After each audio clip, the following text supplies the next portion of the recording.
네, 정치 맛집에 앞서서요. 이 산불 정말 심각한데요.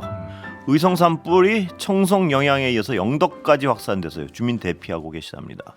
그리고 경북 청송군 주황산 국립공원까지 산불이 번졌답니다. 예, 정치 맛집 시작하겠습니다. 오늘 함께해 주실 세 분 소개해드리겠습니다. 이재영 전 국민의힘 의원 어서 오십시오. 네. 김용남 전 개혁신당 의원 어서 오십시오. 네, 김용남입니다. 김종대 전 정의당 의원. 예, 안녕하십니까? 자, 제가 아까 뭐 들어오셔 정말 농담이 아니고 지긋지긋합니다. 예. 아니 그러니까 거의 절대로 끝나지 않는 공포의 돌림 노래를 그렇습니다. 듣는 것 같아요. 이걸 언제까지 국민들이 들어야 됩니까? 예. 아니 그러니까 이렇게 길어질 거라고는 예상을 못했는데 예. 이제는 슬슬 4월로 넘어간다. 그렇게 탄핵 보세요, 선고가. 김 의원님도. 아 근데 저는 이번 주 금요일은 최소한 해야 되지 않을까요? 예. 금요일 날 선고를 해도 변론 종결되고 한 달 4일째 되는 날 예. 선고하는 건데 예. 아니 통상 그 변론 종결하고 2주 정도 있다가 선고하던 때의 전례에 비춰 보면 너무나도 이례적인 일이죠. 이거. 예. 저는 그 방송 나와서 그 법조인 출신들이 이 재판에 대한 전망과 예측하는 예. 것을 한 번도 맞는 걸 본 적이 예. 없습니다. 지금까지. 김용남 의원한테 말씀하시는 건 아니시죠? 아니 김 의원님도 우리 다 틀린 거예요. 그렇습니다. 모두가 왜냐하면 이게 워낙 예상외의 어떤 지금 지연이 이루어지니까요. 그러니까 결국은 지금의 어떤 정치 상황이나 사법의 현실은 예. 이 정치 평론의 한계를 초월한 그렇습니다. 상황입니다. 예. 설명되지 않는 것을 우리가 이야기해야 된다는 데서 엄청난 마음의 고통을 예. 느끼고요. 이게 다음 주쯤 되면 과연 한국 정치가 어떤 상황이겠느냐. 예. 저는 예측 불가능하다고 봅니다. 지금 예측 불가 상황인데 예. 이런 상황이 이제 그 굉장히 그 한국 사회에서 전대미문의 혼란을 초래할 수 그렇습니다. 있는 위험한 상황이라는 예. 걸 강조하고 싶고 예. 사법의 책임은 사후적으로 어떤 그 죄를 갖다가 이렇게 응징하고 책임을 묻는 어떤 그 기능뿐만이 아니라 사전적으로 앞으로 일어날 위험을 예방하고 차단하는 것도 사법부 기능입니다. 예.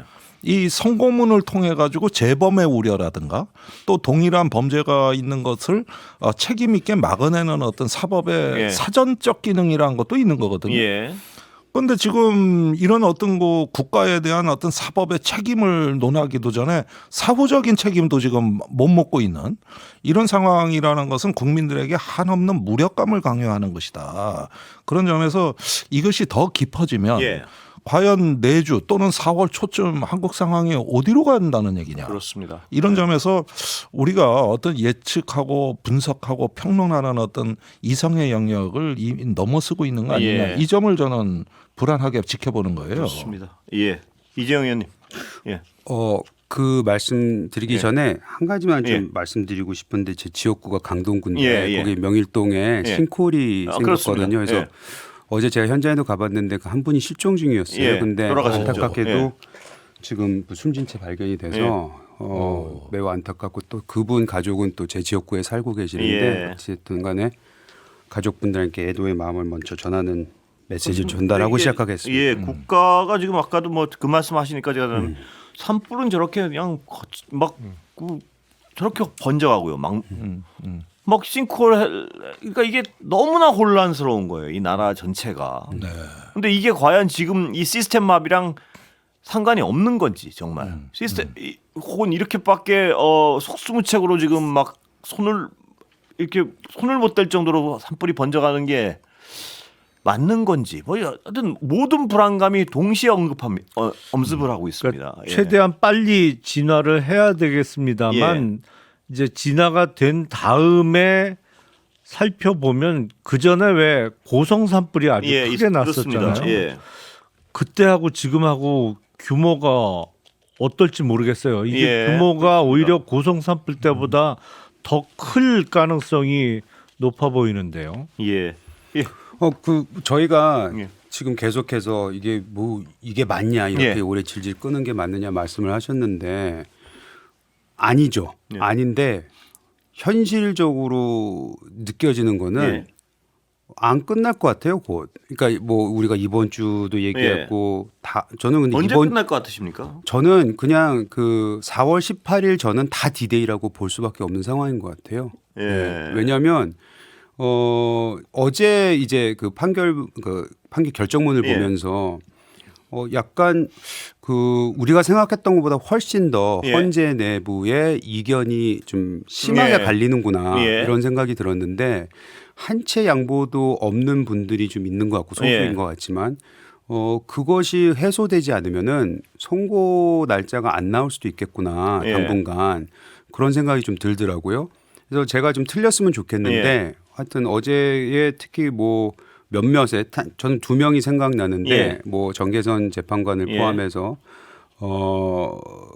정계선 재판관의 입장이 가장 강경했죠. 어찌 예. 보면. 근데 그걸 보면서도 이 내부적으로 굉장히 이게 데드락 그러니까 뭐 대치 상황에 있구나라는 감만 들었습니다. 예. 그렇다면은 이분들이 과연 선고 날짜를 조만간에 잡을 수 있을까? 현실적으로는 이번 주에 뭐 힘들다는 게 이제 법조계에서 나오는 얘기고 다음 주도 그 감정선을 넘어서지 못하고 내지는 그 합의문이 나올 수 있을 정도의 그런 그 어떤 협의가 저는 안 될 가능성도 있어 보입니다. 예.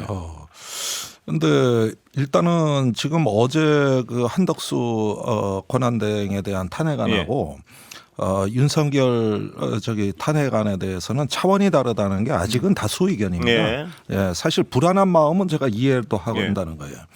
그렇지만 워낙 차원이 다른 문제고 그 한덕수 총리의 경우에는 법 해석이라든가 어떤 그 의도성을 가지고 여러 가지 그 설왕설래하는 다른 의견들이 선고문에 나와 있습니다. 예. 사실은 문맥도 안 맞아요. 앞에는 헌법을 위반했다 그래놓고 뒤에는 심각하지 않다. 뭐 예. 국민의 신뢰를 배반한 정도에 이르지 못한다. 예. 이게 연결해서 읽기가 좀 힘든 선고문이에요. 예.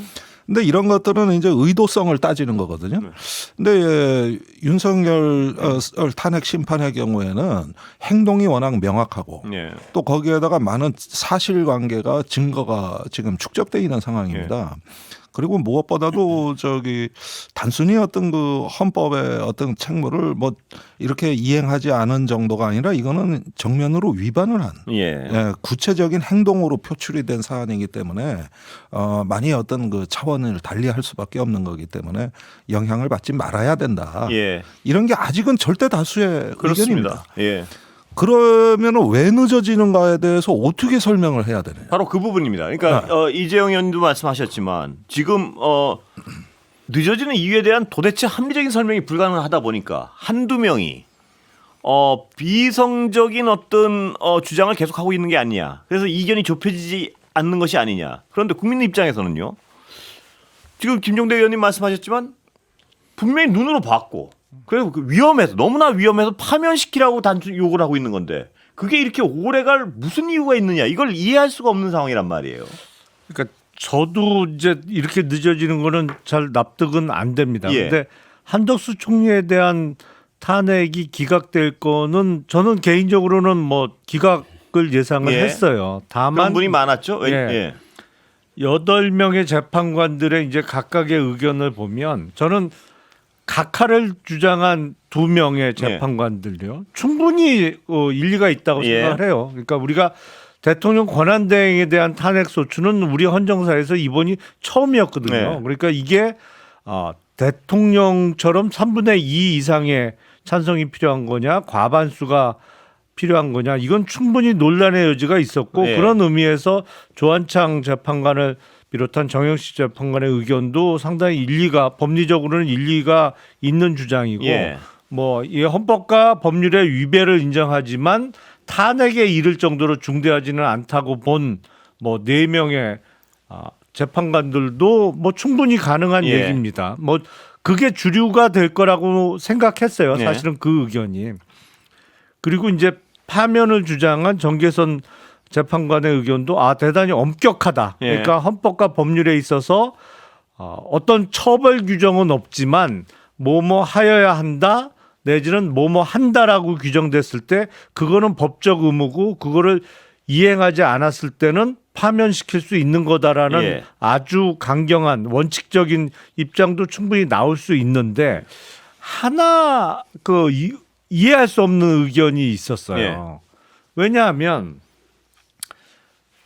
그 헌법재판관 후보자 임명을 안 한 거와 관련해서 네. 김복형 재판관이 이게 헌법과 법률의 위배가 아니다라고 했거든요. 그렇습니다. 예.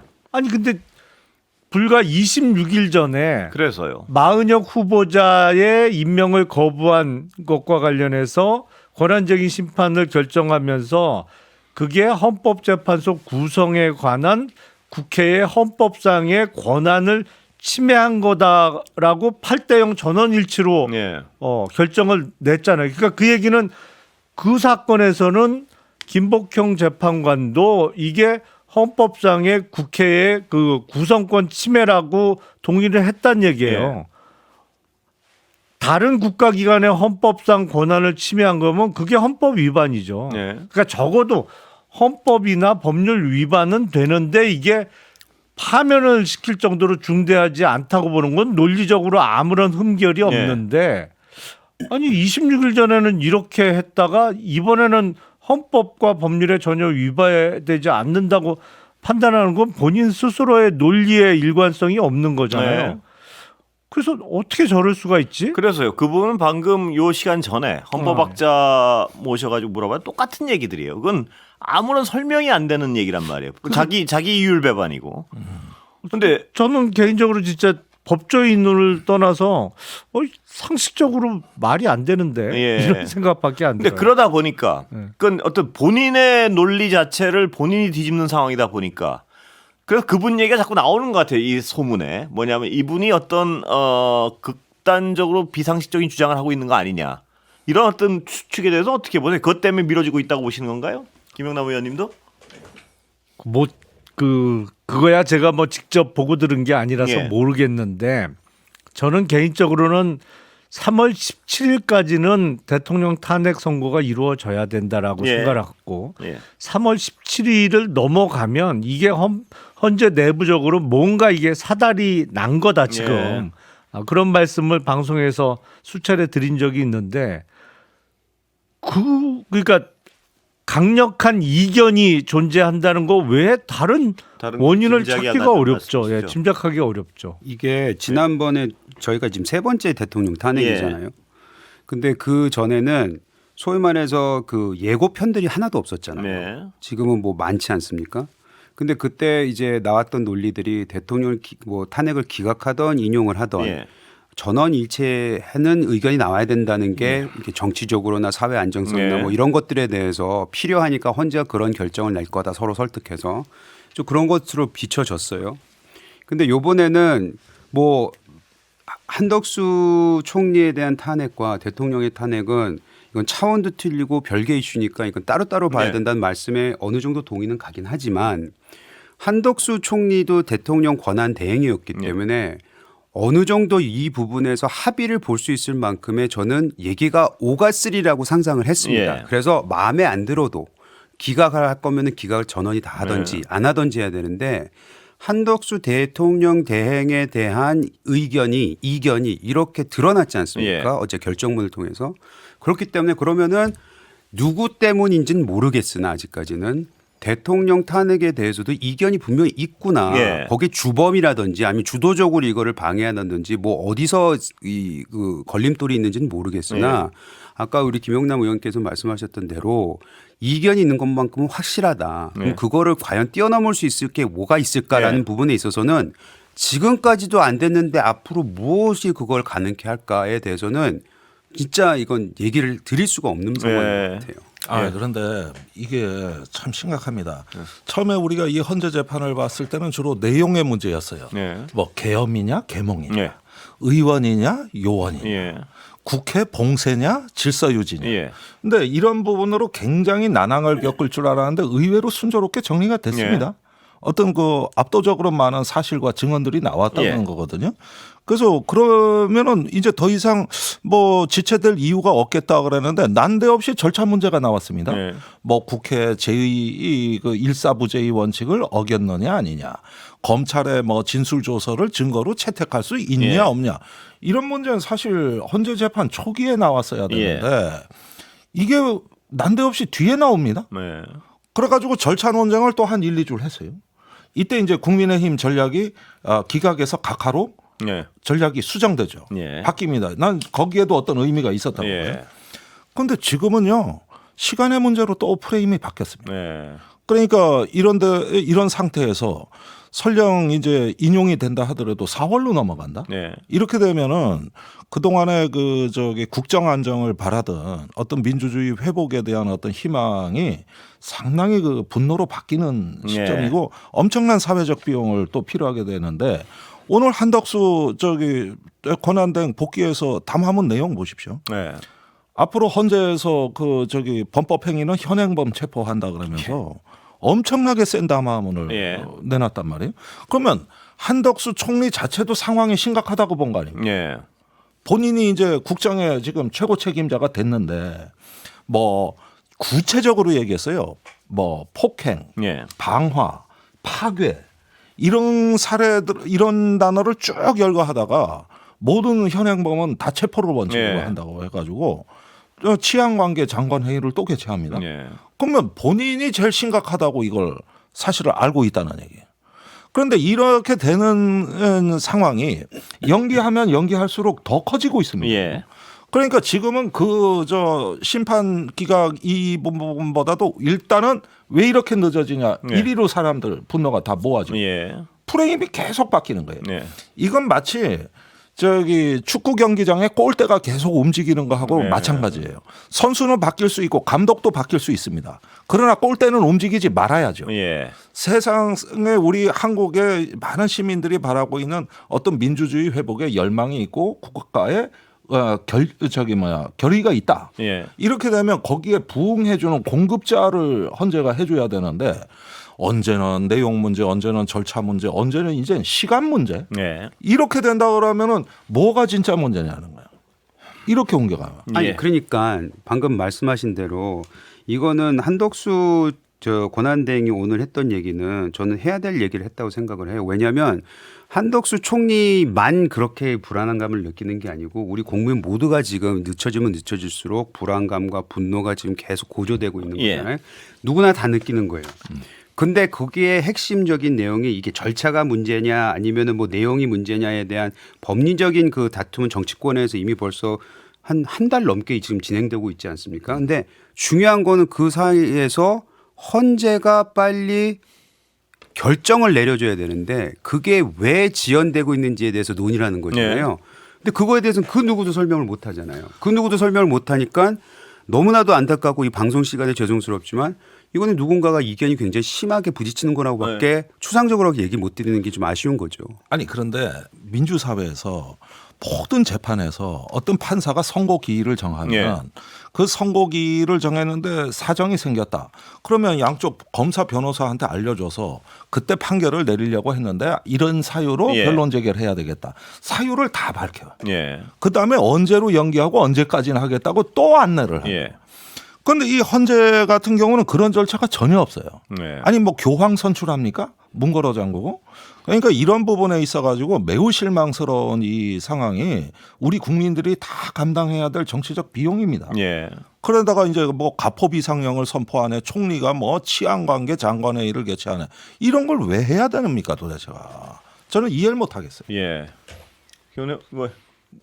아니 사실은 같은 얘기를 지금 몇 주째 계속 그렇습니다. 하고 있어서 참 답답하기는 청취자 여러분이나 저희나 매한가지인 것 같은데 기본적으로 국가가 유지되는 가장 마지막 최후의 보루가 결국엔 사법부의 어떤 시스템에 의해서 유지되는 거잖아요. 뭐 정치권은 늘 의견이 충돌합니다.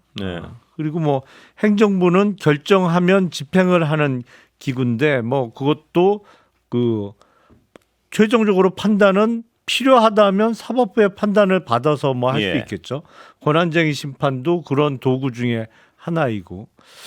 근데 문제는 헌재 재판관들이 이게 결정을 안 하고 있으니까 이렇게 되면 제일 큰 문제가 뭐냐면 시간이 지연됨과 동시에 헌재에 대한 신뢰도가 그에 비례해서 떨어질 수밖에 없거든요. 이미 상당 부분 신뢰를 많이 상실한 상태예요. 그리고 어제 나온 결정에 있어서도 파면을 인용해야 된다는 재판관부터 전혀 위법 사항이 없다는 재판관까지 예. 극에서 극까지 갈리니까 자, 야 이건 뭐지? 잠깐 뭐 이런 광고 의문이 듣고 드는 거죠. 다시 이어가겠습니다.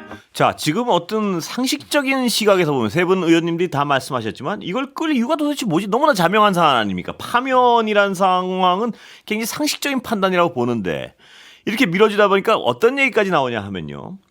지금 그 여당에서 요구하는 대로 거기에 영향을 받았다 안 받았다를 떠나서 다 그대로 되고 있어요. 뭐냐면 한덕수 총리 판결 이후로 나와야 된다. 맨 처음 그 주장을 했는데 그 뒤로 밀렸고 이재명 대표 재판 2심 결과 나오면 해야 된다. 그 뒤로 밀렸어요. 그러니까 국민 불안은 더 어떤 증폭되는 거예요. 아 이거 뭐 다 말한 대로 다 들어주네. 이 상황을 어떻게 해소해야 되겠습니까? 그러니까 국힘 주장대로 네. 뭐 헌재 재판관들이 들어주지 않겠습니다만 결과적으로는 그래서요. 제가 지금 말씀드린 그렇게 게, 된 예. 거죠. 근데 문제가 4월 달까지 달이 바뀌면 예. 이제 선고가 이루어지지 않고 그렇게 되면 정말 그 뭐랄까요? 그 하루하루 쫓기게 되거든요. 예. 왜냐면 4월 18일 날 두 사람의 재판관은 퇴임이 예정돼 예. 있잖아요. 임기 만료로. 그러면 지금 마은혁 후보자가 임명이 안 된 상태에서 6명밖에 안 남는데 그 아무것도 못 하는 거예요. 예. 우리 헌법재판소법상 7인 이상이 돼야 심리를 하던 뭘 할 수가 있으니까 그냥 헌재 기능이 마비되는 상태가 이제 불과 20여일밖에 안 예. 남은 상태인데 이거는 무엇보다도 그 후보자 임명을 계속 거부하고 있는 지금의 두 명의 예. 대통령 권한대행의 사실은 위법 상태가 지속되고 있는 건 틀림없죠. 그러니까 이거를 해소할 생각도 없어 보이고 예. 그러니까 사실은 어떤 법치 국가의 근간은 이미 크게 흔들리고 예. 훼손돼 있는 상태입니다 지금. 예. 그러면은 사실은 상상하기는 싫지만 예. 어떤 무정부적 상황도 네. 예상해 볼 수 있는 거예요. 예. 그 굉장히 위험 구간으로 대한민국이 진입하는 겁니다. 예. 이걸 위정자들이 방치했다 그러면 그 책임은 이 지금하고는 비교도 안 되는 예. 이제는 어떤 책임을 좀 지셔야 될 것 같은데 사실 4월 이제 되면서 다시 또 마은혁 재판관 예. 임명 문제가 다시 불거지고 예. 있습니다. 근데 지금도 한덕수 대행은 여기에 대해 아무 입장이 없는 상황이에요. 예. 이것도 불안합니다. 만약에 이러다가 우리나라의 최고 재판소가 예. 마비 상태에 빠진다? 그러면 지금 이렇게 행정부와 입법부가 대충돌했을 때 균형자 역할을 하고 해결을 해줘야 될 예. 이제 사법부가 마비된다는 뜻이거든요. 거기에다 이것만 있으면 제가 뭐 이렇게 목청을 안 높이겠는데 지난 3월 7일 날 윤석열 대통령 구속 취소됐었고 예. 또 최근에는 김성훈 경호처 차장이 그렇습니다. 영장 심사에서 검찰이 불출석한 가운데 영장이 기각됐습니다. 예. 이거하고 다 시민들은 연결해서 보고 있어요. 이게 사법 도미노입니다. 네. 제가 보기에는 한 군데서 무너지니까 연이어서 다 지멋대로 무너져가는 네. 일종의 도미노 현상이 헌재까지 와 있는 거냐. 이렇게 되면은 이건 대한민국 무정부입니다. 예. 그러면은 그때가 가장 오히려 독재보다 더 위험한 게 무정부 상태라 그러는데 이것도 누군가에 의해서 의도된 전략이냐. 예. 이런 불신이 시민들 공동체 내에서 싹들 경우에 그건 극심한 분열로 가는 것이죠. 그러니까 그렇습니다. 충돌이 되는 거예요. 예. 지금 이거를 막아야 되는 게 난 여기 계신 어떤 우리 전직 동료 의원님들뿐만 아니라 우리 모두의 책임이라고 그렇습니다. 생각합니다. 어떻게든 그 상황까지 가는 걸 막고 예. 새롭게 시민들한테 희망을 드려야 되는 건데 예. 여기에 대해서 전부 딴 얘기만 하고 있으니 이게 큰일 아닙니까? 거기다가 권한대행은 말입니다. 헌재가 파면에 이를 정도는 아니지만 헌법 위반 사항이라 또 다시 지적을 했어요. 예. 근데 그걸 버티고 있어요. 이 최고 행정 책임자가 이 사안을 어떻게 봐야 됩니까? 이걸 그러니까 이번에 헌재 재판관의 주류 의견이 예. 헌법재판관 후보를 임명하지 않은 게 헌법과 법률에 위배는 되지만 그렇습니다. 예. 파면을 시킬 정도로 중대한 사유는 아니라고 봤습니다만 그거는 사실은 올해 1월 26일 날 한덕수 당시 권한대행이 임명을 거부하겠다고 공식적으로 밝히고 나서 예.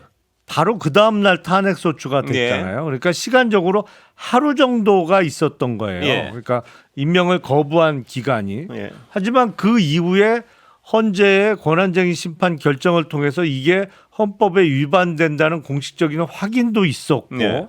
그리고 지금 시간이 더 오래 됐잖아요. 그리고 앞서 말씀드린 대로 이제 자칫 잘못하면 헌재의 기능마비가 될 수 있는 상황이 만들어졌단 말이죠. 예.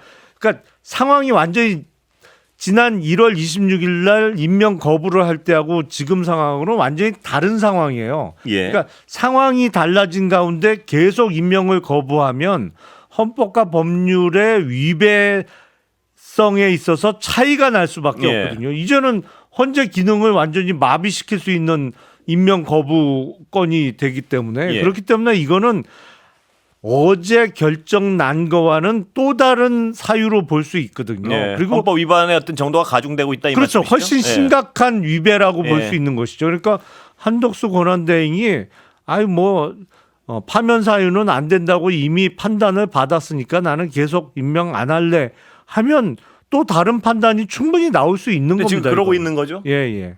근데 그 본인이 헌법재판소의 판단을 저렇게 정면으로 거부하면서 오늘 무슨 사태에 대해서는 그게 건의가 쓰겠습니까? 본인 자체가 아니 그거는 뭐 최상목 직전 권한대행도 본인도 헌재 결정에 승복 안 하면서 저 탄핵 결정에 승복해라 여야 뭐 완전히 내로남불이죠 뭐 다들. 그런데 아까 김종대 의원 말씀하셨지만 지금 상황은요. 이게 단순히 걱정하고 단순히 이거 왜 이렇게 답답해하는 수준을 넘어가고 있다는데 어떤 이 심각성이 있는 것 같은데요.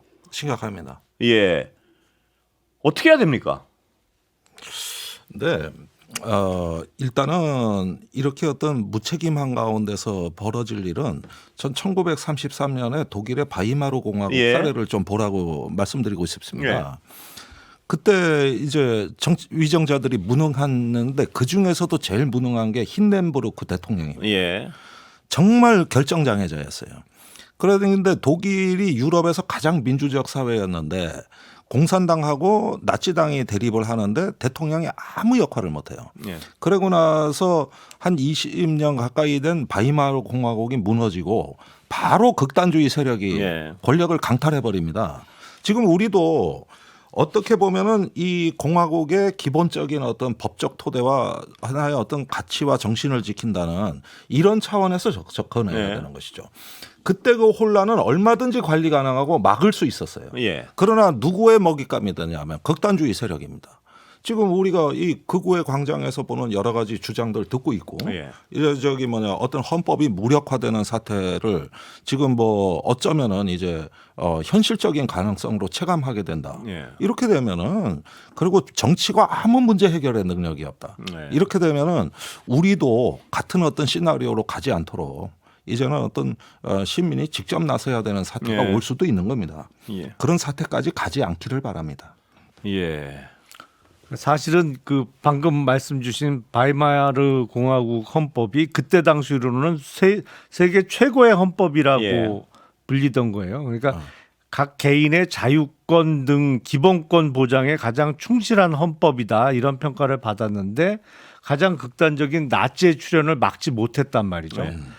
그래서 나온 그 나치를 경험한 이후에 나온 게 이른바 방어적 민주주의입니다. 네. 그래서 민주주의의 적에 대해서는 마냥 용서해서는 안 된다. 그걸 용납해서는 안 된다고 하면서 공격적으로 대응하는 개념이 이제 나치를 경험한 이후에 나왔는데 우리가 최근에 사실은 구테타를 경험한 거잖아요. 예. 물론 그 구테타가 실패했어요. 친위 구테타임에도 불구하고 실패했어요. 그러면 그런 헌법 파괴적인 행동에 대해서는 적극적으로 응징을 해야 국가 시스템이나 체제가 유지되는 예. 거거든요. 근데 지금 그 대응이 안 되고 있단 말이에요. 일부 뭐 이게 우유부단해서 그런 건지 아니면 한통속이라 그런 건지 모르겠지만 직무대행들의 태도는 도대체 이해가 안 된단 예. 말이에요. 그러니까 이러다 보면 정말 큰일 당할 수가 있다. 이게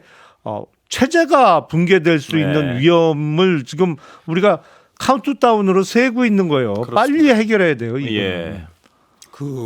저는 그냥 원칙적인 질문을 좀 하고 싶어요. 우리 김용남 의원님한테. 지금 마은혁 그 재판관 임명에 대해서 한덕수 총리가 왜 안 하느냐 대행이 그것도 굉장히 위헌적이다. 근데 그냥 실리적으로 봤을 때 지금 마은혁 재판관이 이제 절차상 뭐 헌법상 해야 된다고 뭐 치더라도 받아들인다 하더라도 지금 들어가면은 예를 들어서 9명이 완전체가 된다 하더라도 지금 현재 대통령에 대한 탄핵 선고에는 참여를 못 하게 돼 있는 거잖아요. 못할 가능성이 매우 높죠. 그렇죠. 안 하겠죠. 안 하겠죠. 못 하겠죠. 근데 만약에 그분이 참여를 하게 되면은 아니면 참여하게끔 만들어야 되면 다시 처음부터 시작해야 되는 거 아닙니까? 그럼 다 지연이 되잖아요. 그건 가능성 없는데 만약에 참여를 한다? 그 뭐 그런 상황은 잘 상상은 안 되는데 원칙대로 하면 변론 재개를 해서 한 기일 내지는 많으면 2기일 정도로 이제 그 증거 조사 절차를 간략하게 다시 한번 해야겠죠. 그러니까 1~2기일 정도는 더 하게 될 겁니다. 근데 그거는 마은혁 재판관이 임명이 되더라도 본인이 그 선고에 참여를 안 하겠다고 할 거고 이른바 그 기피를 할 거고 그건 별로 문제 그러니까 저는 제가 말씀드리고 싶은 건 뭐냐면 지금 이렇게 모든 사람들이 예측 불가능성에 대해서 얘기를 하고 있는데 거기에 지금 핵심은 헌재에 있는 8명이잖아요. 네. 그 8명이 어떻게 해서든지 그 빨리 결정을 내려달라는 게 어찌 보면 양측의 지금 주장인 거거든요. 네. 근데 거기에다 지금 마은혁을 임명을 안 하는 것을 가지고 민주당이 만에 하나 지금 방금 기각이 된 한덕수 권한대행에 대해서 또 다른 탄핵을 만지작거리면은 저는 그건 오히려 불안감을 더 증폭시키는 거라고 생각을 합니다. 그렇기 때문에 그 얘기가 지금 정치권에서 나오는 것 자체가 마음에 안 들 수도 있지만 그것이 원칙적으로는 원칙적으로는 해서는 안 되는 일일 수도 있지만 지금 정치권에서 그걸 가지고 또 다른 탄핵을 만지작거리는 거는 저는 굉장히 오히려 불안감, 기름을 뿌리는 그런 격이라고 저는 생각을 들어요. 아니 근데 헌법재판소가 아예 제 기능을 할 수 없는 상황을 만드는 거하고 몇 달 전 상황하고는 완전히 다른 상황이죠. 이 여차하면 헌재가 그냥 유명무실한 기관으로 6명 갖고는 아무것도 못 하거든요. 그러니까 꼭 대통령 탄핵 사건이 아니더라도 뭐 당장 이번 주 목요일 날 헌법 소원에 대한 일반 사건 선고가 남아 있습니다만 네. 헌재는 그거 외에도 위헌법률 심판부터 시작해서 헌법 소원 또 권한쟁의 심판 그리고 고위공무원에 대한 탄핵까지 할 일이 많아요. 근데 그거는 여차하면 기능 자체가 없어져 버려요. 말씀 많고요. 여러 가지 사안들이 있겠죠. 켜켜이 쌓여 있는 거. 근데 지금 우리가 가장 중점적으로 두는 거는 대통령의 결정에 대해서 얘기를 하고 있는 거잖아요. 근데 그 말씀에서 저는 조금 더 좀 불안감이 가중될 수 있는 발언이라고 생각하는 게 그 뜻은 제가 아무리 이 방송 시작하면서 4월 18일 저는 다 D-Day다라고 말씀을 드렸지만 그 어딘가에는 D-Day가 있을 거라고 전제를 깔았는데 4월 18일 이후에는 2명이 떠나니까 그거는 굉장히 불안전한 헌재가 된다는 거는 마비되는 거죠. 마비된다는 거는 그 전에도 대통령에 대한 선고 그러니까 결정이 안 나올 수도 있다는 전제가 깔릴 수도 있기 때문에 저는 아직까지 우리가 그런 거를 얘기해서는 안 된다고 생각을 하는 거예요. 아니 그거는 사실은 상식적으로는 있을 수 없는 일인데 지금 상식적이지 않은 일들 계속 일어나고 있잖아요. 그러니까 지금 얘기가 자, 이건 지금 그 세 분 다 말씀하시지만요. 굉장히 어떤 비상식적 상황이 이어지고 있는데다가 이건 초위기 상황을 눈앞에 두고 있다고 해도 지금 과언이 아닙니다. 그럼 뭘 어떻게 해야 되느냐에 대해서 한번 논의는 해봐야 될 것 같아요. 예. 아니 근데 저는 뭐 헌법과 법률에 따라서 재판관들이 결정을 한다고 하면 8대0을 조금 더 의심하지 않았었는데 헌법과 법률에 따라 판단을 한다면요. 뭐 그 이외의 어떤 결론은 생각지도 않았는데 지금 돌아가는 게 묘하단 말이죠. 그리고 마치 이게 헌법과 법률 이외에 어떤 작용이 있는 거 아니냐는 얘기까지 나오고 있어서 이런 불안감은 빨리 헌재가 스스로 정리해 줘야 되는데 그게 제대로 안 되고 있어서 점점 불안해지고 있는 거죠. 뭐 같은 얘기가 반복됩니다만 사실은 헌법재판관들이 일단 문영배 헌재 소장의 권한 대행 체제인데 거기도 헌재도 권한 대행 체제인데 권한 대행뿐만 아니라 다른 재판관들도 경각심을 좀 가져야 될 것 같아요. 이렇게 되면 헌재가 존립하기가 어려워지는 상황이 나올 수도 있습니다. 언젠가는 우리가 개헌을 할 수도 있고 개헌의 필요성도 분명히 이게 있는데 고민을 그 헌재 재판관들 입장에서 한번 그 입장을 뒤집어 놓고 추정을 해보면요. 지금 이 밀리고 있는 사유 중에 몇 분은 지금 모호한 태도를 지니고 있고 추정입니다. 몇 분은 강하게 비이성적인 태도를 유지할 수 있고 그러다 보니까 이것이 이런 위기감을 공유하는 재판관들도 만약이라도 잘못하면 기각이라도 하면 이건 나라가 결단 나는 건데 그런 상황 같다는 자꾸 생각이 든단 말입니다. 이게 만약에 섣불리 선고를 했다가 그 정말 법률적으로 말도 안 되는 어떤 판결이 나온다면 이건 국가적 위기가 불보듯 자명한데 그래서 선고기일을 못 잡는 거 아니냐는 이런 어떤 추정이 가능하단 그 말입니다. 추정이 조금 전에 김재영 이재영. 의원님, 이재영 죄송합니다. 예. 이재영 전 의원님이 하신 말씀이에요. 어떻게 사실은. 해야 됩니까? 그럼 이런 상황에. 아니 그러면은 한 가지 이렇게 봅시다. 헌재가 그렇게 해서 이제 기능 발휘를 못 하고 지금 대통령도 없는 거나 마찬가지거든요. 그럼 대통령 없지. 헌재 마비돼. 예. 그다음에 최근에 우리 법원 검찰 하는 걸 다 봤어요. 예. 국민들이 믿을 대상이 누구죠? 그렇습니다. 예. 그다음에 국회는 원래 증오의 정치판으로 간지 오래입니다. 지금. 예. 그러다 보면은 지금 상황에서는 거의 뭐 생존 투쟁에 가까운 어떤 그 대충돌이 예견되고 국회에서는. 뭐 국회뿐만 아니라 모든 곳에 무정부 아니, 상태 비슷한 상황인데. 그러면은 이 민주공화국에서 시민이라면은 국가가 나의 안전을 보장해주고 예. 또 어떤 분쟁이 발생했을 때 국가가 해결해 줄 것이라는 믿음. 예. 여기서 모든 공동체 구성원들이 서로 이 어떤 일정 정도 자유를 포기하고 예. 국가 권력에 우리의 안전을 맡기는 거 아닙니까? 그렇습니다. 그런데 지금 이 사태는 헌정 이래로 우리가 한 번도 가보지 않은 길을 가고 있다는 뜻이에요. 예. 대통령의 헌재에서 그다음에 법원과 검찰이 이렇고 뭐 공수처를 뭐 또 해체하네 마네 또 뭐 저런 선관위의 선거를 어떻게 맡기냐 이런 예. 선동도 나오고 있습니다. 네.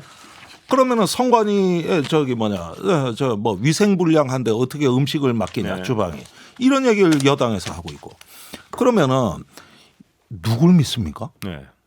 선관위까지 그러는데 이런 식으로 불신과 증오를 먹고 사는 게 정치가 되는데 네. 여기서 마지막으로 막아줘야 될 뚝이 저는 사법부라고 보는 거예요. 예. 그래서 지금 이런 점에서는 국정 정상화는 국민들 안전의 문제입니다. 이 예. 문제가. 지금 그러지 않아도 여러 가지 국가가 어려운 상황인데 여기에서 어떤 우리가 정부 기능을 회복하느냐 마느냐. 예. 저는 가장 정말 기본의 심각한 문제거든요. 상황입니다. 여기까지 듣겠습니다. 세 분. 예. 이재영, 김종대, 김용남 세 분이었습니다. 고맙습니다. 고맙습니다.